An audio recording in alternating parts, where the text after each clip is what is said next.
I used to speak German, but not anymore. I spreche nur ein bisschen Deutsch. Yeah, cool. Yeah, but maybe tonight, after some beers, I'd be able to speak a little more. Yeah, there are some German hormones in the beer. Is that right? Yeah. The way I think of it is, for us, we put a lot of things in the bucket that is ARC.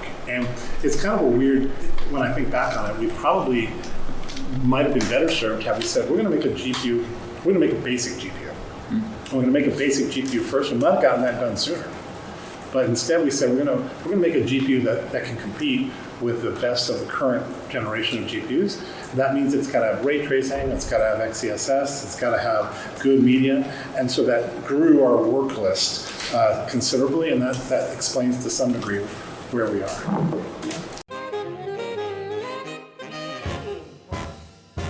$750 and $770 will be available on launch day. And what we said is that this card, which is, so nice. This is the ARC 770 limited edition. That's another question. Yeah. Well, this card is going to be available directly from Intel in both e-tail and retail in key countries when we launch. And I would say they're probably going to be available coincident, I hope, with work partners, but for sure from Intel. Great, okay. I think Germany is one of the key countries. I believe so. Great. Well, 3060 is on all my charts, right? Okay, so that's the A750. What about the A770? I'd say A770 is going to be above in both price and perf, right? So think of it as, I would say A770 is a bit of a tweener between a 3060 and a 3060 Ti. And I believe on the AMD side it's 6400, if I'm not mistaken. No, 6600 on the AMD side. Okay, maybe XT. Maybe yes, 600 XT, yeah. Okay. We cannot really change dramatically our performance. We can improve it a little bit, and we can't really change our costs, but we can control our price, right? And so what we've said is that we are going to be very competitive when we launch, which means that we're going to deliver compelling per dollar versus all competition. So that I'm laughing. I have to think about you at Steve. Oh yeah. You will humbly kick ass or something. Yeah. Great. Yeah, humbly kick ass. Yeah. Well, it's because, the truth is that Intel's got a huge advantage here in the sense that this is our first entry and we all have expectations of, effectively getting into the market, and we'll do what it takes to get into the market. But it's a tough nut, right? When you're entering a new business, it's going to take a long time of consistent execution and building trust with both our partners and our customers, and we know that. And the first step is, hey, we have to deliver a compelling value proposition. And in the ARC generation, I think that means we're going to accept lower margins than we otherwise would. Limited edition is just sort of our brand. It doesn't mean like here today, gone tomorrow. It means it's direct from Intel. And it's an Intel design, Intel manufactured. It's manufactured in Malaysia. It's inventoried and shipped worldwide. And it's our expression of what we think is the best board that we can build for highlighting the A770 and the A750. So this is stock. This is stock, okay. So what the ABs they can raise the clocks, the power limit. They can, yeah. The AIBs can develop their own SKUs, and they of course get certified through Intel. We check to make sure that all the clock specs are accurate and that the SKU makes sense. But they can do power overclocking, they can do margin overclocking. But we do certify certain characteristics. I would say ours is meant to be very, very, very light touch. Right, and it's really just trying to help everybody figure out how do you build differentiated SKUs, because it's actually kind of complicated. So we're not doing so much as pushing AICs or AIBs to a particular design points or price points. Instead, we're just saying, does your firmware work? Do your clocks work? Is your fan good? We're good. That kind of stuff. Talking about VRAM, I think I saw the 16 on some slides, but not on every slide. So yeah. PC games hardware readers like VRAM. So yeah, it's very confusing. Okay, it's very confusing. So this card, which is the A770 limited edition from Intel, has 16 gigabytes on it. Only. Only 16? Only 16 gigahertz, right? Now the 750 has 8 gigs on it. So what we're saying is that the SKU, the ARC A770, supports both an 8 gig configuration and a 16 gig configuration. What we're going to be launching with the Intel branded card is the 16 gig edition. Our 16 gigabyte pricing is aggressive. How about that? What do we mean bad? No, I mean it's aggressively good. Aggressively good. It's you would not expect us to price the 16 gigabyte version as aggressively as we're going to. Okay, nice. And what's a high clock for a GPU today? 3 gigahertz. Who's running 3 gigahertz? Who's got that? Let's talk teraflops. How many teraflops does this? Ooh, teraflops. Yeah. Let's see. You want me to tell you peak flops, and you're just going to divide by clock. That's right. No, sir, I cannot play that game. I think we can say. Can we say above 2 gigahertz? Yes. We can say above 2 gigahertz. Ah, come on, it's more. It's more. It is. And it's above. Yeah, it's about 2 gigahertz. And then, can we say what the highest clock you've ever seen? No. I mean, we can. Right? We can. Yeah. So we were playing with overclocking. Now, overclocking is not indicative of obviously every GPU, but I did think we saw just for a briefest moment. But we probably don't want to say it because it's going to set expectations too high, right? But we saw some very high clocks. Okay, but still with the 2 at the... 2 is the bottom. 2 is the bottom, right? I would expect. Yeah, the one we saw still had a 2 at the front as well. Yeah, Yeah. it's still, Yes, but, front. yeah, it's pretty high. Okay. In the version that Ganir has, I suspect that there's not, but in the version of firmware and stuff that you're going to get. Are you sampling the MSI Afterburner created? You know what? We have made our control API public. So if you go on, I think there's a GitHub repository for control API, and that is effectively equivalent to NV API and to, I forgot what AMD's is called. But ADM, I think. Yeah, ADM. And that's what Afterburner uses. So it's kind of up to Afterburner, and I forgot the name of the original guys who did it here. It was Alex, maybe? Maybe? Yeah. Sidewinder, I think it's his name. Yeah, Sidewinder guy, yeah. But I think it's Alex, it's Sidewinder guy. Yeah, So I think he knows how to do it. And I haven't reached out to him yet about, hey, you should do an update to support ARC, but I will. I have a new tool coming that I think is going to be pretty competitive. Not with Afterburner, but just, there's a software genius that I hired who lives in Tokyo, and we've been working on how do you do a really good overlay? Like, what would be a really good overlay? It would basically be a high-quality render that's done in kind of like a high-performance mode. And so he's developed his own 2D rasterizer for overlays. It's really cool. TGP. Can you tell us the power for the GPU? For the GPU, So for GPU only? GPU only. For the reference cards. For this We got card, 3 cards in. let's see. So I think the way to think about it, we said 195 for this. I think so. Well, it's 225 board. 225 total board power. Also, let's confirm that the final I think it's... The peak is 225. So peak is 225. Okay. Yeah. And I think it's 195 by stock, but we'll get you the real specs on that. There's a little bit of inaccuracy in the way we're reporting power today because of our actual measurement is on the output of the voltage regulator. Okay. So if you think about it, it gets a little complicated about what are we reporting and what are we saying. Our spec might be slightly different from what we're reporting simply because of that voltage regulator difference. Okay, so the numbers in our control are not... They're off by a little bit. I'm looking at whether to add an offset to those numbers to account for the fact that it's on the output of the voltage regulator instead of the input. But it's a small thing. Oh, well, I do think the power connectors will be moving forward. I know the one that just came out. Did that get ratified in an EATX 3.0 spec? The new power connector?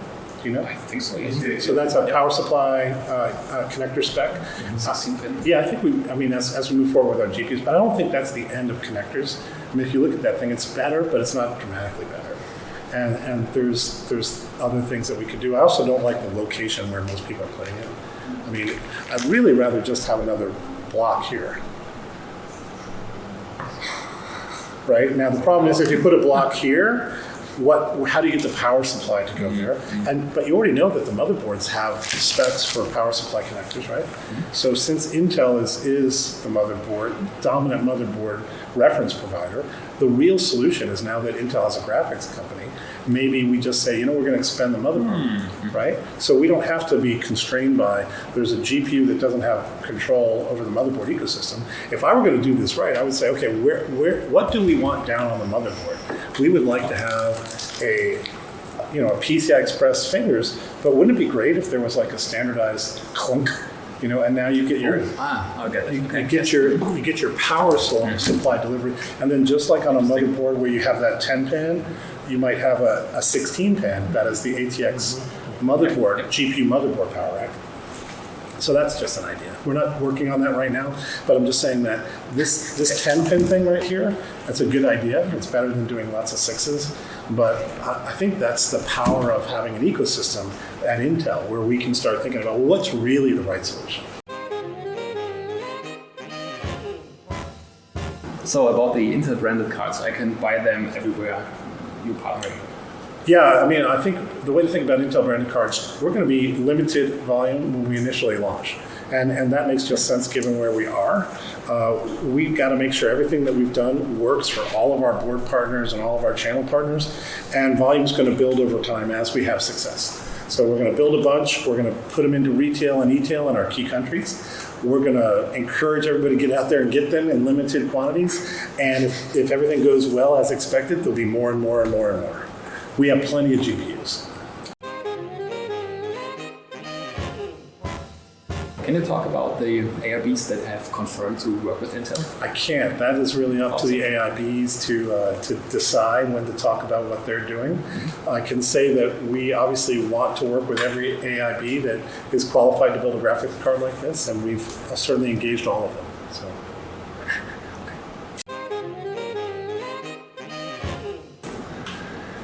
Mining. Please tell us mining sucks on Arc.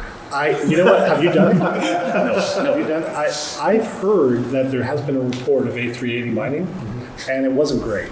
Okay. But the truth is, I think these will mine, but I think I've already said I don't expect the perf per watt of this to be dramatically better than a 3060. So the perf per watt is probably actually a little bit below 3060, which means that if you wanted to mine, you'd be much better off getting a 3060. And I know that 3060 is relatively ungood at Ethereum. It's less than awesome, right? So I don't think we're going to be a very good miner.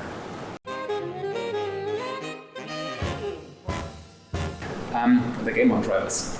Yes. Can we expect major releases for every big game, or what's the schedule?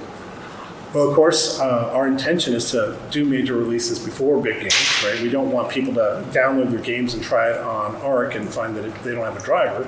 So that's a challenge. We have to have all the dev tech and all the dev rel, and that's definitely a muscle that we're building. And that's our intention. There's a limited number of titles that we can be ready for on the day of launch. It can't be every title. That's a little bit too much. But for the big titles, we'll be ready on the day of launch. Okay, or it'll be a mistake. So think of it as our intention is to be ready on day of launch, and sometimes there'll be issues that happen, but we'll work through them. Okay, so we can't expect a monthly schedule like AMD. Does AMD do now a monthly cadence? At least one per month. At least one per month. And I would expect our cadence is going to be roughly monthly, but again, it'll change based on big title availability. And so think of it as the thing that drives us is aligning with the big titles, and also roughly monthly. And how do you ensure performance and compatibility with indie games? Oh, that's a tough nut, right? There's 10,000. How many? What's the latest number on Steam every year? Is it 1,000? I think it's 1,000 titles on Steam every year, right? So until we have an installed base that people can easily get hold of our graphics cards and we can incent indies to test roll their graphics card, it's going to be a very difficult challenge. But the truth is, APIs help us to some degree, right? DX11, DX12, if people follow those standards, it should work on our graphics cards. You know what the big challenge is? I'm going to share the big challenge. Some people don't follow those specs. Some people just do DX without really reading the specs, and they find out that there's a problem by running it on an Nvidia graphics card. So what it means is that there's an installed base of Nvidia compliant games, not really DX compliant games. And so that's obviously something that we have to work through over years, and it gets fixed by educating and by improving the APIs, but also by having an install base.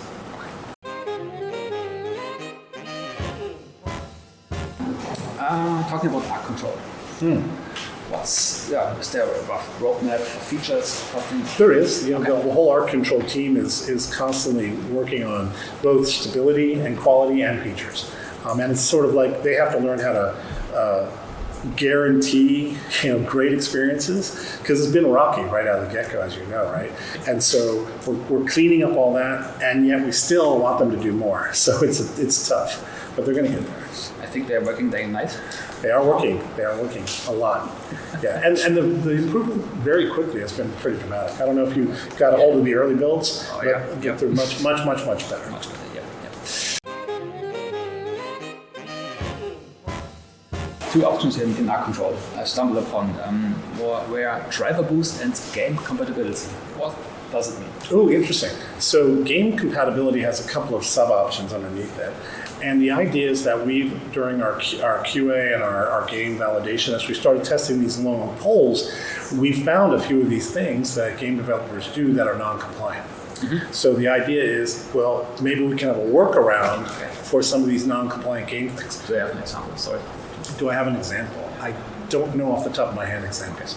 But we do kind of think of it as some of these compatibility bits are turned on by profiles that we've identified. So under the covers, you don't even know that these compatibility bits are being manipulated. So the idea is, hey, there's this long tail of titles that we don't know about. Why don't we give a switch that if it's not working for you, you can try these options. We haven't gotten to profile that title yet, but here's a way for you to see if some of these backup plans might have worked. Okay, so how can I imagine this? The game crashes or the game has visual corruption, and I turn it on advanced and it works? Yeah. Really? Okay. Yeah, and then the reason that's there is the reason it wouldn't be on is because there's usually a performance trade-off. Yeah. Right. So we want to run with our high performance modes that we think work on and should work on every title, but there's going to be some titles that are not behaving in an expected way. And rather than have no solution for the end user, we said, why don't we make some of these switches that we use internally available?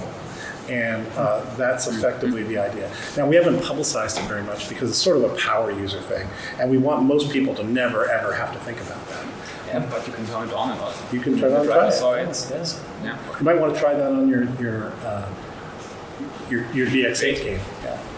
I could, yes. I'm curious if it works. I mean, yeah, I don't know. I'm curious.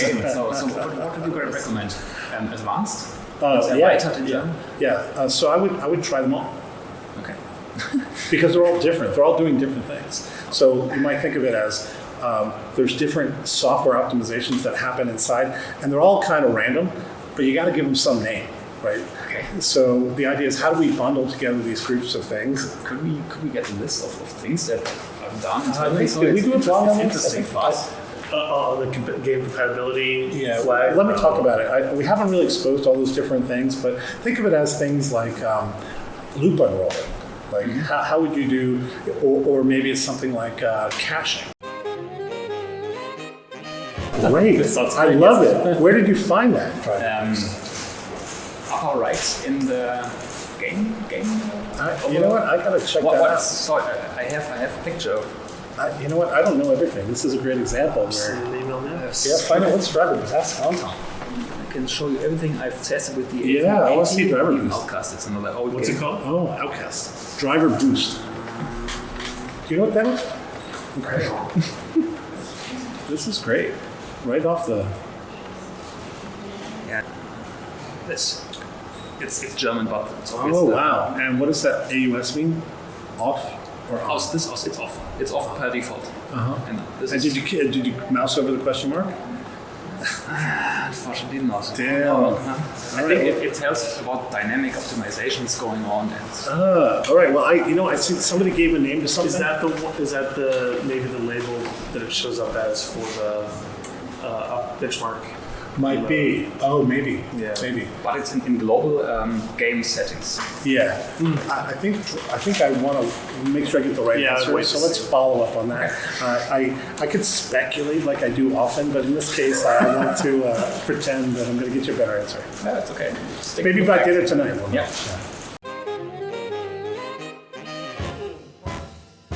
Yeah, some software things. Can we force anisotropic filtering?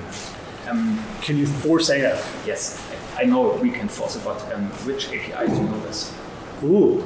I don't know. I think it's OpenGL primarily, but I'm not sure. Okay, and not even DX9 I either. think so, but again, I can we check on that? AF override doesn't work across DX. I think it's mostly OpenGL. I think it's a hack if you do it on DX12 and Vulkan, but yeah, It might work. it might work. You never know. Yeah. Okay, ReBAR. Oh.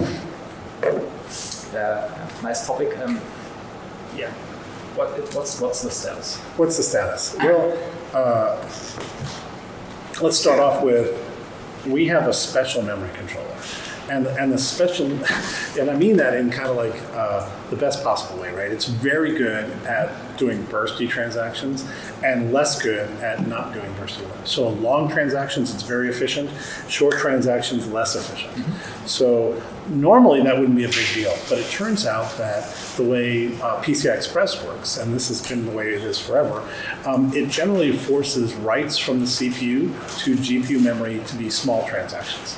And what turning on ReBAR does is it says, hey, I'm a modern system, I've got a modern CPU, a modern GPU, let's let these transactions be big.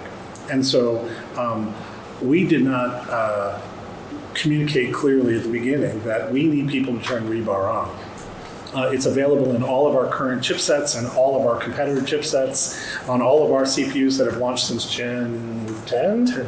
Gen 10. But also maybe you have an older PC like whatever 2010. You'd like to upgrade your GPU. So these people you have to tell don't buy Arc. Yeah, it's definitely the case that Arc is going to be less optimal on older PCs. That's no question. Yeah, and it's true. I mean, everything will still work, of course, but the performance impact I think we've publicized, depending on the title, it can be big. It can be like up to 35, 40%, right? So at the end of the day, what I've told anybody is if you don't have ReBAR on, probably Arc is not the right GPU for you. Now, that's probably not always going to be the case. I suspect that as we come from Alchemist moving forward to Battlemage and Celestial, we'll revisit, is there a way to get a better behavior when we have short transactions? Okay, that's a nice info. So it won't change with Alchemist, but maybe with it could in the future, but Alchemist definitely won't change. Now, there's work going on inside our driver team to make it less impactful, more close to what it's like for other GPU vendors. But that's a distant wish right now. Our best advice is if you have an older platform that doesn't have the ability to turn ReBAR on, stick with another vendor. And we're also making sure that consumers are aware if ReBAR is on or off on their system. Yeah, you'll see in future versions of our software messages coming out to say, hey, we noticed that you don't have ReBAR on, we really think you should turn it on. Like a toast message. Yeah, like a toast. So it already can show, our control can show if ReBAR is. Yeah, we want to make it a more Gotta be more in proactive your state. face. Like during installation or during when you're every time you start a game or you just don't do it. Yeah. Well, your system is too old. I wouldn't say that. But at the end of the day, we want to be transparent. Right? We want people to know. Yeah. Okay. And to be realistic, I think Battlemage won't change it because it's already in production. Maybe not production, but I never say never on Battlemage. We're definitely aware of the issue. It'd be best if we didn't have it, but it's a trade-off, right? What percentage of performance uplift do we get by having a memory controller that's optimized for bursts versus, would it be better if we supported all different memory transaction sizes?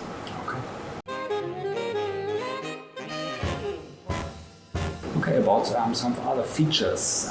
Smooth string. Smooth sync. Yeah, smooth sync. Very different from German. It's hard to say. Is that how different? Smooth sync? Smooth sync is the That's hard. I didn't know that. I did not know that. Smooth sync. Yeah. So how does it work? The way to think about it is frames are rendered with VSync off, and you're just kind of tearing. So if you look at one of these screens, it's tearing all the time. And what Smooth Sync does is it says, instead of tearing, how about I blend? Okay. Yeah, but how does it work? Well, we have a display engine, and the display engine is responsible for saying, I'm scanning out of this location in memory, it's reading memory, and then it's going to convert it to pixels and write it on DisplayPort or HDMI. That display block has the ability to look at both locations in memory. Mm-hmm. So it can read from the old frame and the new frame simultaneously and do a dither. Right? And as it gets further from the old frame to the new frame, that dither pattern changes, but it's all done in the display block.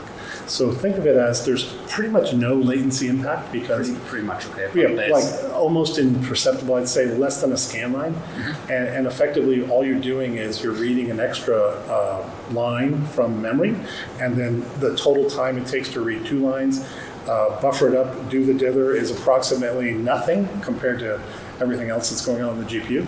So I suspect you might be able to measure it, but I bet you won't. I can measure, but I can't feel it. Yeah, you definitely, well, you might not be able to measure it, but you definitely can't feel it. Yeah. Okay. So the interesting part about this technology is it's basically free in terms of performance, and it does soften those tearings. I don't know if you've been able to turn it on an A380, and have you experienced it yourself at all, or not so much? I've seen some bad results on YouTube. I think it was Steve again. Oh, So yeah. I didn't try it. Okay. Well, I think it was somewhat busted on his particular case of bad His drivers interactions. fixed it. Yeah, bad interactions with VSync, transitioning from off to on. We didn't do that all correctly in the driver. That's all been fixed. Okay. Yeah. In the recent driver? Okay. Yeah, the one posted last Friday? Yeah, so try it again. 3268, I think. Yeah. I mean, our driver, our rate of progress, and I say this is all about getting feedback directly from the market. Because if you think about engineering, we've been working on this for some time, and the rate of progress has been steady. But now when somebody kicks you in the face, your rate of progress is much, much faster somehow. I don't know how that works. That hurts.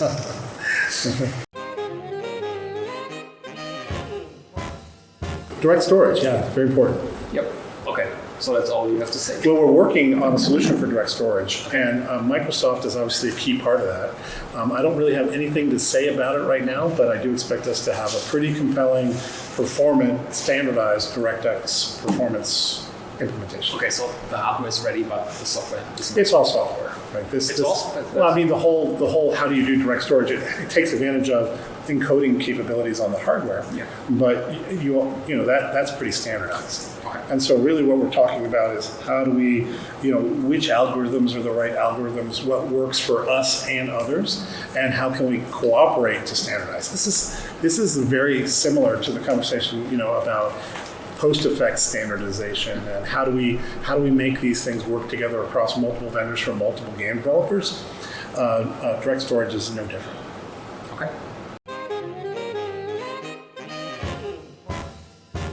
What about HDMI 2.1? HDMI 2.1. So right now, we are not HDMI 2.1 natively on the silicon. The silicon does not support, it supports HDMI 2.0, So it's not. Okay. but the card supports HDMI 2.1 Yeah. through Pecan. So there's a Pecan on this card, and I don't know if you can see it. You It's can't see fine. it. You'll see it on the board breakdown we do on the board breakout. But the Pecan basically takes in, I think, a display It's a port. display port. Yeah, and then outputs actually HDMI 2.1. Okay, nice Yeah. trick. Yeah. And that's going to be up to, so if any add-in card partners, they have to decide if they want to integrate. It is on the reference design, but of course it's up to board vendors will It's in vary. the reference. Okay. Great.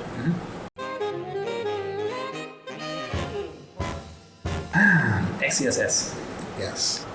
It works on Intel, Yes. but the developers can decide not to support DP4A. Yes. Okay, so And they how can- likely is this? Well, that's totally up to the developer. Our SDK supports both. Okay. Right? And to some degree, some developers have said, hey, listen, unless you support both, we don't want to do it.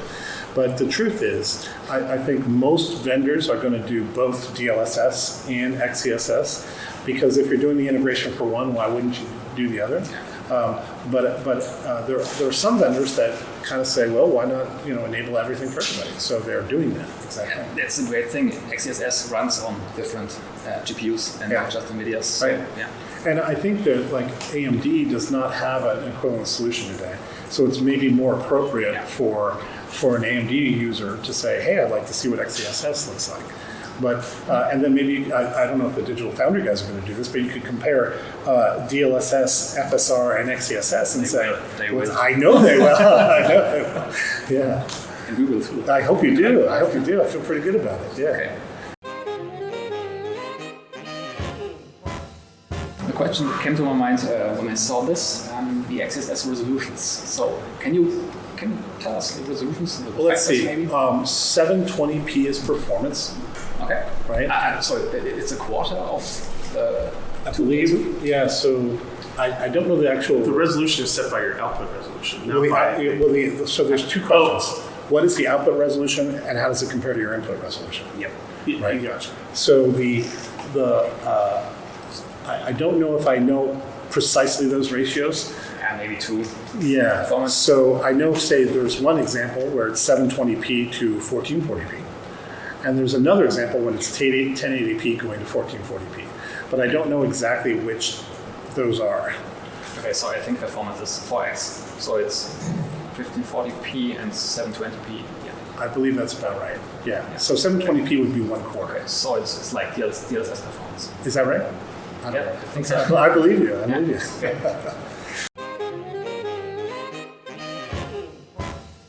Why should people use XeSS instead of DLSS? That's a very good question. I think it's really the first thing is what's your GPU optimized for. So if your GPU supports DLSS, I will probably expect people to prefer DLSS on an Nvidia card than XeSS on an Nvidia card. Depends on quality, I think. Yeah, it depends on the quality and the performance, right? But what we've said is that we've written a DP4A version of XeSS for NVIDIA. Now, NVIDIA obviously could take that DP4A implementation and write their own, what is it called? What's their equivalent of XMX? They've got a name for it. Their systolic thing. The tensor cores? Yeah, the tensor cores. So they could obviously do a tensor implementation. NVIDIA some years before. You heard I was there? I've forgotten all of that. Yeah. So that they could obviously write a tensor core version that would work on XeSS because it's open. I cannot imagine them ever doing that, right? So basically, they're going to say, DLSS is the solution for NVIDIA. XeSS is the solution for Intel, and FSR2 is the solution for AMD. But you know what? We're making it available for users to pick. Yeah, it's great to have you can choose. So I think it depends on quality because if XeSS looks better, then why wouldn't you? The problem I think is that our implementation of DP4A is going to be a performance challenge versus NVIDIA's implementation that's based on tensor cores, right? So the question is, how does the perf quality, what do the perf quality equations really look like? Yeah, but you can imagine things like DLSS tends to smear. So if XeSS does not smear as much, It does not smear as much? I don't think so. I mean, it's really like it's you pick your test case, you pick your sensitivity, and I think there's going to be a million opinions here. That's why actually I'm looking forward to talking to Richard, right, and see like his eyes are better than mine. Okay. My eyes say it looks pretty damn good, and I've looked at it a lot. Okay. So I'm pretty confident. Okay, great.